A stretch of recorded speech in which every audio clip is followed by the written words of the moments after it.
Desde que eu deixei de apresentar o Lições da Bíblia na Rádio Novo Tempo, eu continuei criando os áudios, da lição para você que faz parte do meu público nas redes sociais, mais especificamente no YouTube.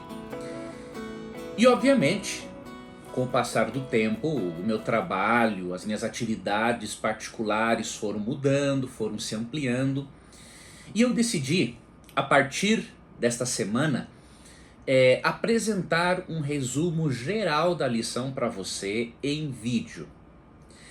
Se eu perceber que você continua gostando deste formato, se eu perceber que você vai estar curtindo, compartilhando com as pessoas, eu vou continuar, obviamente, apresentando um resumo geral da lição ao longo da semana. Só para contextualizar todos os nossos internautas, aqui eu apresento em alguns momentos a lição da Escola Sabatina, que é um guia de estudos da Igreja Adventista do Sétimo Dia, que seria a lição de escola dominical de nossos irmãos evangélicos, tá? E nossos irmãos católicos, tenho muitos irmãos católicos e espíritas que me acompanharam ao longo aí de mais ou menos 18 anos de apresentação do programa na Rádio Novo Tempo. Então eu vou fazer nesse formato de vídeo, para que você tenha já a lição disponível no sábado e assim você possa estudar de uma vez só. Uma dica para você: é importante que você separe o sábado à tarde, o momento em que você estiver mais tranquilo, para ver o vídeo, ver o resumo da lição e aí fazer o seu estudo pessoal da lição. E aí você mata a charada, diríamos assim, no sábado à tarde. E se você for professor de escola sabatina ou dominical, o que vai acontecer? Você pode, ao longo da semana, só dar uma pincelada nos pontos que você sublinhou ou nas anotações que você fez, porque você já fez um estudo geral da lição de uma vez só no sábado à tarde. Então, essa é uma sugestão que eu dou para você, que eu creio que vai ser muito útil, tá bom? Bom, a lição então desta próxima semana, nós estamos estudando ao longo desse trimestre o livro de Isaías, um livro espetacular, e hoje nós vamos fazer um breve resumo da lição da semana, que trata dos capítulos 13, 14, 24, 25 a 27. E qual é o tema central desta lição, dessa semana? De que o pecado original de Satanás, o orgulho e a exaltação própria, ele é compartilhado por vários reis pagãos, e Isaías manda um recado a esses reis pagãos de que eles enfrentariam o juízo de Deus por causa do orgulho e da exaltação própria e por causa da maldade. E ao mesmo tempo você vai ver em Isaías que Deus já manda um recado para Satanás, que também vai enfrentar um juízo por causa do seu orgulho, exaltação própria e maldade. Então você vai ver nesta semana que há um paralelo entre os reis pagãos, orgulhosos, rebeldes e maldosos, há um paralelo com Lúcifer. Então você vai ver isso. E você vai ver também que algumas promessas que se encontram nesses capítulos de Isaías, elas são repetidas no Novo Testamento, nos mostrando o quê? Que o livro de Isaías foi escrito sim para o povo de Israel, para o povo de Judá, mas ele alguns chamam este livro de o pequeno Apocalipse de Isaías. Por quê? Porque a mensagem abrange a todo o mundo e abrange a todas as épocas. Então, em resumo, é isto que você vai ver ao longo da semana. No capítulo 13 até o 23, nós percebemos que há oráculos, juízos de Deus contra várias nações pagãs. E eu vou ler aqui para você alguns versos do capítulo 13 para você perceber o juízo de Deus sobre a Síria, depois o surgimento de Babilônia, né? E também o juízo sobre Babilônia. A partir do verso 1, sentença que numa visão recebeu Isaías, filho de Amós, contra Babilônia. Alçai um estandarte, é uma bandeira de aviso, né, ao longo da guerra, sobre o monte escalvado. Levantai a voz para eles, acenai-lhes com a mão, para que entrem pelas portas dos tiranos. Eu dei ordens aos meus consagrados, sim, chamei os meus valentes para executarem a minha ira, os que com exultação se orgulham. Já se ouve sobre os montes o rumor como o de muito povo, ou seja, um batalhão de guerra forte.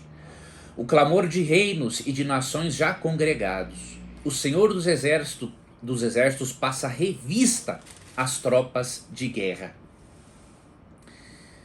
Então você percebe aqui, e eu não vou ler todo o capítulo, que há uma promessa de castigo para a Síria e também para a Babilônia. E no verso 17 do capítulo 13 é dito assim: eis que eu despertarei contra eles os medos, que não farão caso de prata, nem tampouco desejarão ouro. Realmente, depois que Babilônia se torna uma potência, logo depois da Síria, não é? Os medos e persas invadiram Babilônia e acabaram assumindo o controle, diríamos assim, do mundo.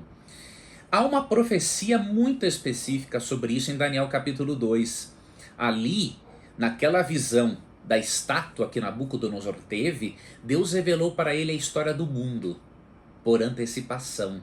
Ele revela o surgimento de 4 grandes impérios mundiais: Babilônia, Medo-Pérsia, Grécia e Roma, e também revela o surgimento de Roma papal e também o surgimento dos países da Europa. Então, isso aqui que Isaías profetizou realmente aconteceu, não é? E outra coisa que eu queria destacar para você aqui desse capítulo é o verso 19, né? O verso 19 diz assim: Babilônia, a joia dos reinos, glória e orgulho dos caldeus, será como Sodoma e Gomorra, quando Deus as transtornou. Nunca, jamais será habitada. Ninguém morará nela de geração em geração. Então, olha que interessante. Depois que, lógico, no tempo de Isaías, né, Tiglat-Pileser III, o rei da Síria, né, dominava, e aí Deus prometeu utilizar-se de um dia de Babilônia para castigar o rei da Síria. A partir de 728, né, Tiglat-Pileser III tomou Babilônia e foi proclamado rei. E isso aconteceu mais de uma vez, tá? Mais de uma vez a Síria conquistou o Império Babilônico. Mas Deus profetizou que chegaria um momento em que Babilônia se tornaria uma superpotência e que ela também receberia o castigo de Deus. E aí você vê aqui no versículo 19 que ela seria destruída como Sodoma e Gomorra e nunca mais seria habitada. Olha que coisa interessante. Em 198 depois de Cristo, um romano chamado Sétimo Severo, ele encontrou esta cidade, Babilônia, totalmente deserta. E hoje, alguns moradores iraquianos moram em partes do antigo local onde estava a Babilônia, mas nunca mais a cidade foi reconstruída. Como Deus prometeu, assim se cumpriu. E Babilônia, depois que se torna uma supernação, ela é, obviamente, invadida pelos medos e persas. E isso você pode ler a respeito em Daniel capítulo 5. Em 539 a.C., né, o persa Ciro conquistou Babilônia para o Império Medo-Persa. Né? E aí Babilônia perdeu para sempre, não é, a sua independência. Depois de Ciro, né? Depois o Império Medo-Persa foi conquistado por Alexandre o Grande, né? E ele tomou sem esforço a Babilônia, que estava sendo dominada pelos persas. E Alexandre o Grande, não é, grego, fez isso no ano 331 antes de Cristo. Então o que acontece? O capítulo 13 de Isaías dramatiza para nós a queda de Babilônia como um juízo divino. E o curioso é que você vê no livro do Apocalipse, no capítulo 17, no capítulo 18, também uma queda de Babilônia. Olha o contraponto do Antigo Testamento com o Novo Testamento. João, no Apocalipse, se utiliza dessa linguagem de Babilônia, né, para dizer que um dia todo sistema político, religioso, rebelde e apóstata contra Deus será punido, assim como Babilônia. Tá ok? Sobre o capítulo 14, eu quero destacar algumas coisas importantes para você. Você vai ver que além de Deus mandar um recado para nações pagãs, agora Deus manda um recado também para Lúcifer. Por quê? Porque essas nações pagãs agiam com orgulho, exaltação própria e maldade, assim como Lúcifer. Então, como muitos reis pagãos eram parecidos na maldade, porque eram na verdade agentes de Satanás, então Deus aproveita aqui no capítulo 14 e manda um recado para ambos, tá? Então vamos ler aqui a partir do versículo 4. Depois eu vou ler os versos 11, 12 a 15. Então proferirás este motejo contra o rei da Babilônia e dirás: como cessou o opressor, como acabou a tirania. Quebrou o Senhor a vara dos perversos e o cetro dos dominadores. Então, aqui Isaías repete o juízo sobre Babilônia, dizendo, não é, que acabou a tirania, né? Quando o Império Medo-Persa, né, através de Ciro, invadiu e tomou Babilônia, acabou a tirania babilônica. E aí no verso 11 diz assim, ó: derrubada está na cova a tua soberba, e também o som da tua harpa. Por baixo de ti uma cama de gusanos, e os vermes são a tua coberta. Veja o nível em que se encontraria a Babilônia. E para Deus demonstrar o quanto seria grave a queda de Babilônia, que era uma superpotência, Deus usa da personificação para mostrar o quão grave seria a queda de Babilônia. Deus faz aqui no capítulo 14 com que árvores e mortos falem. Vou ler para você poder entender o que eu quero dizer. Verso 7, verso 8. Até os ciprestes se alegram sobre ti, e os cedros do Líbano exclamam: desde que tu caíste, ninguém já sobe contra nós para nos cortar. Nós sabemos que árvores não falam, né? Mas aqui Deus usa um método muito comum na Bíblia, personificação, para dramatizar a lição que ele quer transmitir e fixar melhor na mente das pessoas. Verso 9: o além desde o profundo se turba por ti, para te sair ao encontro na tua chegada. Ele, por tua causa, desperta as sombras e todos os príncipes da terra, e faz levantar os seus tronos a todos os reis das nações. Todos estes respondem e te dizem: tu também como nós estás fraco? E és semelhante a nós? Então aqui Deus personificou primeiro as árvores como comemorando a queda de Babilônia, e ele personifica os reis mortos, zombando de Babilônia, porque agora a Babilônia estava no mesmo nível que eles, ou seja, destruída. Muitos irmãos sinceros usam esse texto a favor da imortalidade da alma, mas isso não pode ser feito, né? Isaías está apenas usando da personificação, né? Se nós crermos aqui que os mortos falam, então nós temos que crer que as árvores falam também, tá? Então o propósito aqui é outro, é a personificação para fixar melhor a mensagem. Só que além de dar um recado para a Babilônia, mostrando a queda de Babilônia, no capítulo 14 Deus dá um recado e mostra a queda de Lúcifer. Olha que interessante. Como caíste, verso 12, como caíste do céu, ó estrela da manhã, filho da alva. Como foste lançado por terra, tu que debilitavas as nações. Aqui está se referindo ao rei de Babilônia, mais especificamente. Mas a palavra estrela da manhã, o filho da alva,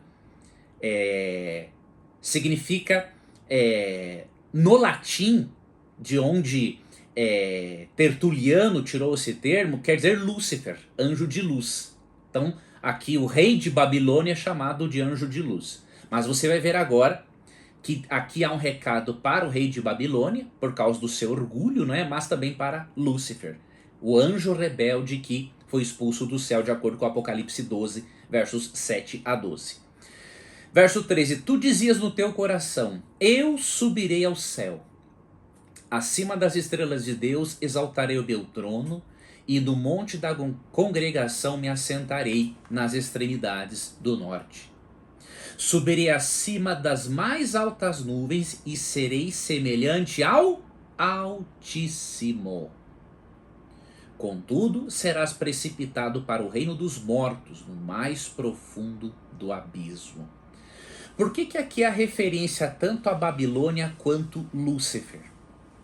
Pelo seguinte, nenhum rei pagão faria isto aqui, diria isto aqui, subirei acima das mais altas nuvens e serei semelhante ao Altíssimo. Por quê? Porque os reis pagãos, eles eram submissos aos seus deuses, porque se eles não fossem submissos, eles temiam o pior castigo. Por exemplo, aqui na lição nos explica, que no 5º dia do festival do ano novo de Babilônia, o rei era obrigado a remover as suas insígnias antes de se aproximar da estátua de Marduk, o maior deus babilônico, para que a monarquia fosse preservada. Então esse respeito, essa submissão para com Marduk, na mente deles, a supremacia do reino deles, a permanência, dependia dessa submissão do rei de Babilônia ao rei Marduk. Então a ideia de um rei pagão cogitar a ideia de tomar o lugar de Marduk, isso seria um suicídio. Então aqui nós já vemos que não se aplica ao rei de Babilônia, mas se aplica a Lúcifer, o anjo caído que realmente desejou ser semelhante ao Altíssimo. Porém ele queria ser semelhante a Deus em poder e governo, mas não em caráter. E se você estudar esse texto com um texto paralelo, que é Ezequiel 28, você vai ver que ali Deus manda um recado para um rei chamado Tiro, que era audacioso e arrogante, e ao mesmo tempo Deus manda um recado para Lúcifer, porque no verso 15 Deus já usa um termo querubim da guarda e diz que ele estava no Éden com Deus, ou seja, no paraíso.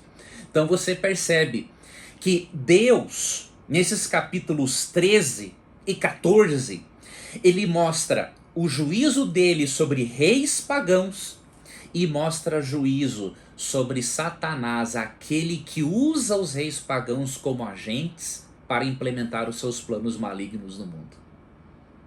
Ok? E aqui quero destacar para você mais alguma coisa desses capítulos, para você ver os paralelos disso com a palavra de Deus. Eu quero ver aqui com você os capítulos agora 24, eu vou ler alguns trechos do 24, do 25, e aí você pode depois ler 26 e 27. Por que eu vou ler esses capítulos? Para você ver que a informação que eu dei no início é correta. Isaías foi escrito sim para Israel, para Judá, tem recados, promessas de juízo contra nações pagãs, mas aqui há um pequeno apocalipse de Isaías, ou seja, as profecias aqui abrangem também o mundo e toda a história da humanidade. E eu vou provar para você isso agora, aqui no capítulo 24 e também no capítulo 25, tá? No capítulo 24, diz assim, ó: Eis que o Senhor vai devastar e desolar a terra, vai transformar a sua superfície e lhe dispersar os moradores. Aqui Deus está prometendo, não é?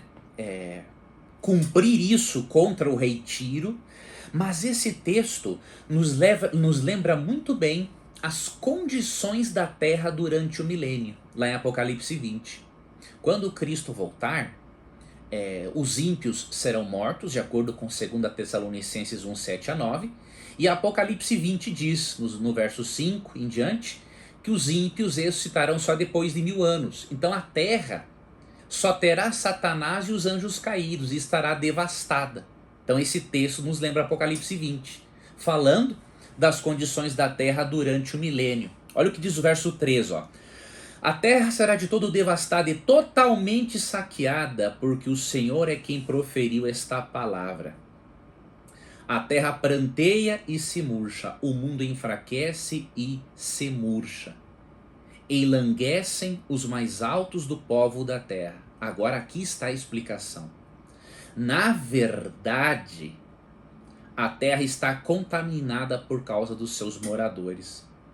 Porquanto transgridem as leis, violam os estatutos e quebram a aliança eterna, a salvação por meio de Cristo.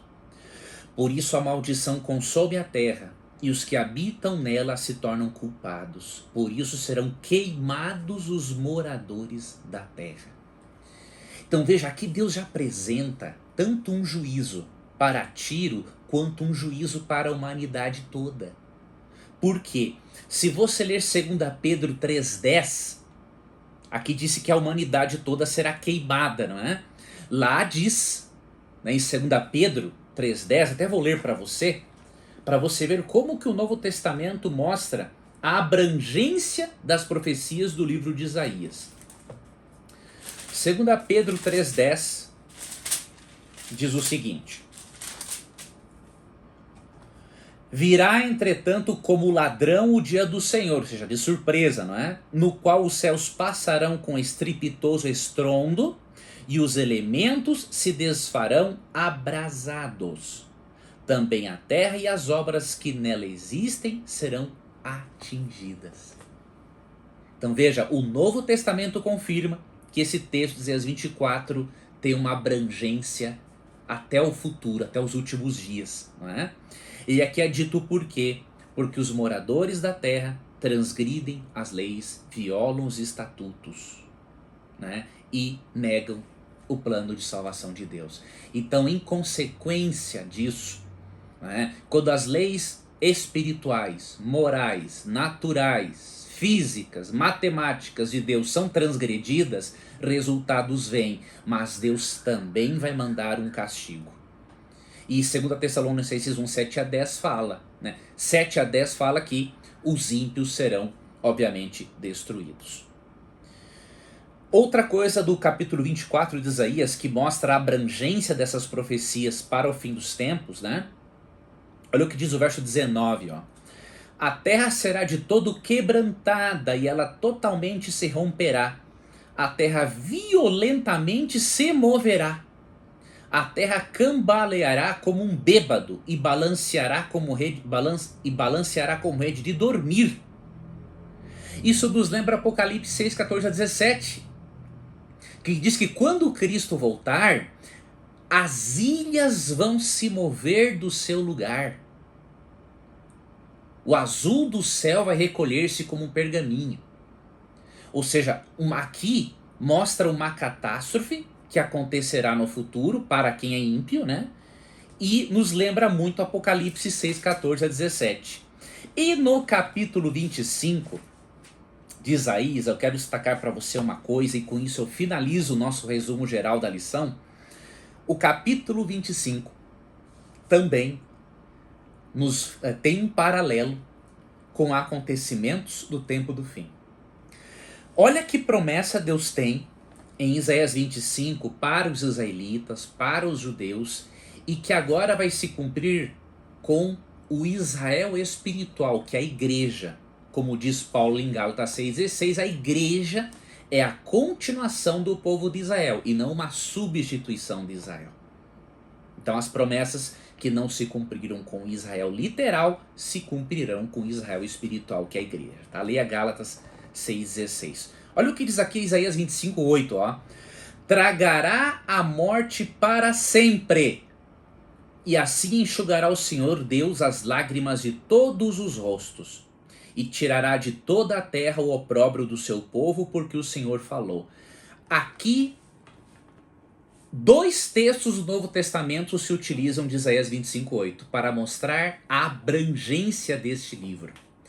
Quando é dito aqui, ó, tragará a morte para sempre, isso leva a nossa mente a 1 Coríntios 15,54, que diz, tragada foi a morte pela vitória, quando ocorrer a ressurreição dos justos na segunda vinda de Cristo.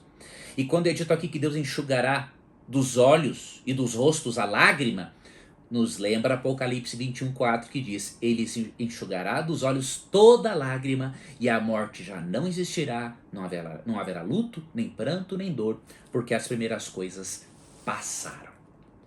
Ou seja, o que a lição desta semana quis nos ensinar? Que Isaías se constitui num pequeno apocalipse, porque as profecias contra as nações pagãs são direcionadas também a Lúcifer e aos ímpios nos últimos dias. Ao mesmo tempo, as promessas de restauração do povo de Deus em Isaías são também promessas de restauração, de ressurreição e de cessação da morte e da dor.